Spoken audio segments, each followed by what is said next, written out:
श्री असदुद्दीन ओवैसी जी, एक मिनट जरा। जिन माननीय सदस्यों को अपने भाषण सभा पटल पर रखने हैं वो कृपया रखें, उनको अनुमति है, प्लीज। शुक्रिया सर। मैं सदर जमहूरिया के खुतबे की मुखालिफत में खड़ा हुआ हूं। मैं बरसर इख्तिदार जमात से जानना चाहूंगा, क्या ये सच नहीं है कि आप ही के आदादो शुमार 75वां NSSO का डेटा ये कहता है कि 25% मुस्लिम बच्चे पैसों की गुर्बत की वजह से तालीम से ड्रॉप आउट हो जाते हैं। क्या ये सच नहीं है कि 7 साल से ऊपर जो बच्चों का खवानगी का तनासुब है तमाम मज़ाहिब में सबसे कम मुसलमानों का है? क्या ये सच नहीं है कि ग्रॉस अटेंडेंस रेशियो तमाम मज़ाहिब का सबसे कम मुसलमानों का है? क्या ये सच नहीं है कि सबसे कम एनरोलमेंट जो होता है वो मुसलमानों का है? क्या ये सच नहीं है कि AISHE की रिपोर्ट ये कहती है कि हायर एजुकेशन में मुसलमान का तनासुब 5% से 4% पर आ चुका है? और ये सरकार इन तमाम आदादो शुमार को देखते हुए, इनके आदादो शुमार को सामने रखते हुए सदर जमहूरिया के खुतबे में लफ्ज अकलियत का, माइनॉरिटी का जिक्र भी नहीं किया गया, जो भारत की आबादी का 19% का हिस्सा है। ये इनकी मोहब्बत है अकलियतों से और मुसलमानों से। सर, क्या यह बात सच नहीं है कि आपने माइनॉरिटी के बजट को 40% कम कर दिया, स्कॉलरशिप के पैसों में 560 करोड़ रुपए कम कर दिए? ये आपकी मोहब्बत है जो नफरत की निशानी बनती है। नरेंद्र मोदी की सरकार ये नहीं चाहती कि अकलियत और मुसलमानों के बच्चे तालीम याफ्ता होकर इस देश को मजबूत करें। वो उनको हमेशा गुर्बत और नाइंसाफी का शिकार बनाकर रखना चाहती है। सर, दूसरी बात इसमें यह है कि आज अकलियतों को मुसलमानों के ताल्लुक से कोई महीना ऐसा नहीं जाता जहां पर उनको जान से मारने की धमकी नहीं दी जाती। बरसर इख्तिदार जमात के एक MP साहिबा ने कहा कि चाकुओं को सिर्फ तरकारी के लिए इस्तेमाल मत करो, गर्दनें काटने के लिए इस्तेमाल करो। बरसर इख्तिदार जमात के एक MP ने दिल्ली में कहा कि मुसलमानों का समाजी बायकाट करो। बरसर इख्तिदार जमात ने गुलबर्गा के रेलवे स्टेशन को हरा रंग किया गया था, उसको ये कहकर तब्दील कर दिया कि मुसलमानों का रंग है। सर, मैं पूछना चाहता हूं, क्या नरेंद्र मोदी की सरकार तिरंगे के हरे रंग को निकाल देंगी? क्या हरा रंग मुसलमानों का है? क्या नरेंद्र मोदी की सरकार खरबूजे पर पाबंदी आयद कर देगी और देश की जनता से कहेगी कि नागपुर में आपके हेड ऑफिस में उगा हुआ सिर्फ संतरा खाया जाएगा? सर, नारी शक्ति की आप बात करते हैं तो बिल्किस बानो अगर मुसलमान नहीं होती तो बिल्किस बानो को इंसाफ मिल जाता। 20 साल से बिल्किस बानो लड़ रही है, मगर उसका नाम बिल्किस बानो है। आप इंसाफ नहीं करना चाहते बिल्किस बानो से। ये नारी शक्ति आपकी है। पसमानदा मुसलमान से आपकी मोहब्बत, दीजिए 1950 के प्रेसिडेंट ऑर्डर तरमीम करिए, दलित मुस्लिम का स्टेटस पसमानदा को दीजिए। आप नहीं देना चाहते। क्या मजहबी आजादी का उनको हक हासिल नहीं है? स्पीकर साहब, मैं मुसलमान हूं, मेरे बगैर ये मुल्क नामुकम्मिल है। मैं इस मुल्क का यरगमाल नहीं हूं, मैं इस मुल्क का कैदी नहीं हूं। मैं पूरे सिटीजनशिप की राइट को चाहता हूं और अभी चाहता हूं। कब आप बिहार के सुरजापुरी और कुल्हिया बादरी को कौमी OBC स्टेटस देंगे? स्पीकर साहब, दूसरी अहम बात मैं कहना चाह रहा हूं, चीन का जिक्र आपने किया। क्या प्रधानमंत्री अपनी जबान को जुम्बिश देंगे और चीन का नाम लेंगे? क्या आप चीन को डेमचौक और डेमसांग से उखाड़ कर फेंकेंगे?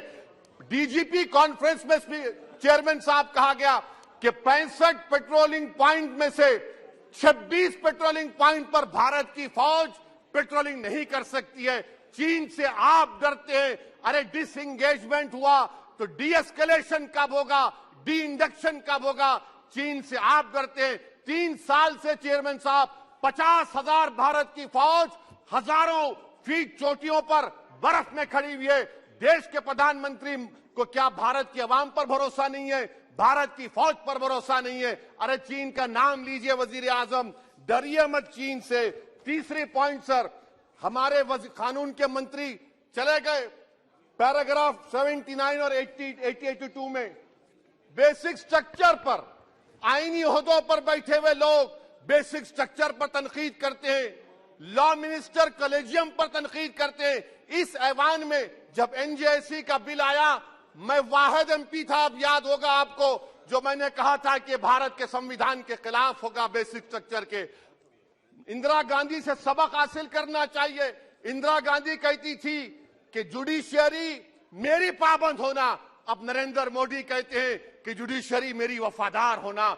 इंदिरा गांधी ने 42nd अमेंडमेंट किया, देश की जनता ने इंदिरा गांधी को इख्तियार से बेदखल कर दिया। आप वही इंदिरा गांधी के इराक को ला रहे हैं। आप बताइए स्पीकर साहब, क्या ईसाई मानने वाले व्हाइट टेरर हैं? क्या ईसाई मजहब के लोग व्हाइट टेरर को फरोग देते हैं? आप बताइए। मैं यहां पर जजेस को तहफुज करने के लिए नहीं खड़ा हूं, मैं बेसिक स्ट्रक्चर की हिफाजत में बोल रहा हूं।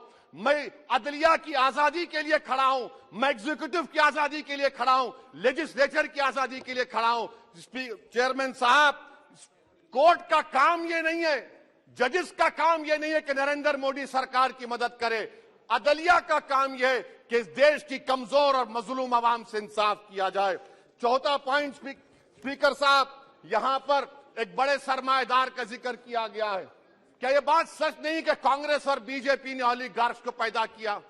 आप दोनों ने मिलकर ओलिगार्क्स को पैदा किया। आज इसी वजह से 60% मुल्क की दौलत 1% जनता के पास है। आप दोनों ने बैठकर मलाई खाई और गरीब और नौजवान पिस रहा है। अरे बताओ, ये जो 28 लोगों की लिस्ट है जो देश का पैसा खाकर भाग चुके हैं या बैठे हुए, उसमें कोई मुगलों का नाम है क्या? कोई मुगलों का नाम नहीं है, मगर आप उस पर कुछ नहीं बोलेंगे।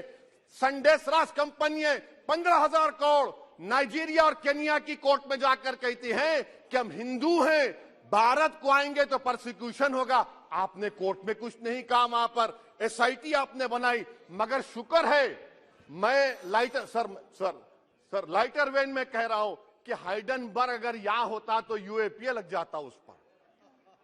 और सर, मैं नरेंद्र मोदी सरकार को मशवरा दे रहा हूं लाइटर वेन में कि ये अंग्रेजी का अल्फाबेट ए बड़ा अशुभ है आपके लिए।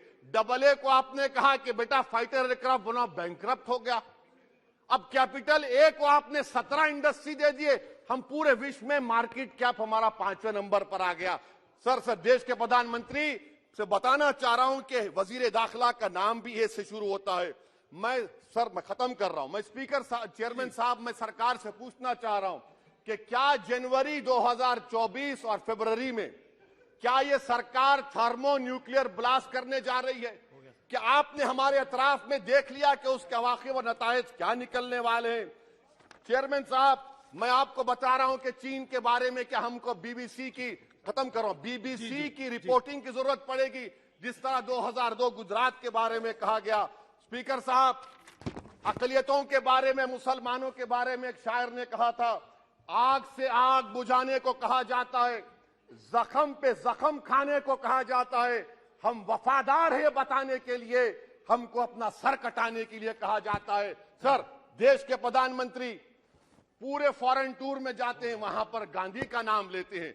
मुझे अप्रीहेंशन, खदशा इस बात का है कि इस देश में 2 बाबा कौम हो जाएंगे, एक सावरकर होगा और एक सौतेला बाबा कौम। कहीं आप महात्मा गांधी को ना बना दे तो सर मैं खत्म कर रहा हूं सर। इसीलिए मैं आपके जरिए से हुकूमत से मुतालबा करता हूं कि प्लेसेस ऑफ वर्शिप एक्ट को डिस्टर्ब ना किया जाए, मुसलमानों का अक़लियतों का बजट बढ़ाया जाए, बिल्किस बानो से इंसाफ करिए, चीन से मत डरिए प्रधानमंत्री, चीन को काट पर फेंकिए। शुक्रिया सर।